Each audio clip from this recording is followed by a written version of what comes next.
Restore කරන මට්ටමේ තියෙන ෆොටෝජෙනික් ගිටාර් එකක් මේක.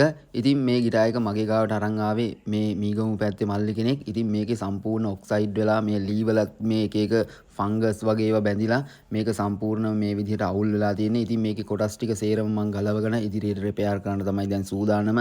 ඉතින් මේ පිකප්ස් එහෙම මේ වගේ මේවල අවපැහැ ගැන්විලා තියෙන දේවල් මම ඉදිරියේදී මෙන්න මේ විදිහට හදාගත්තා. මෙන්න මාවත් පේනවා මේකෙන්. ඉතින් මේ වගේ ෆුල් සර්විස් එකකදී මේ වගේ වැඩ ගොඩාක් වෙනවා. ඉතින් මේ සේරම ටික කරලා ඉවරලා අවසානයේදී මම මෙන්න මේ වගේ ෆිනිෂින් එකක් මේකට ලබා දුන්නා. ඉතින් මේ ගිටාර්ස් මේ වගේ සර්විස් කරාම මේකේ ලොකු නොයිස් එකක් ආවා. මේ කන්ට්‍රෝල්ස් උත් අවුල් වෙලා තිබුණා. මේ ෆ්‍රෙඩ් බෝඩ් මේ සේරවංගෙම ඇඟිලි වල තිබුණ කුණු දාඩිය එකතු වෙලා මේ ගොඩාක් අවුල් වෙලා තිබුණා. ඉතින් මේක මේ ෆුල් සර්විස් කරපුවාම එන කන්ඩිෂන් එක තමයි මේ තියෙන්නේ.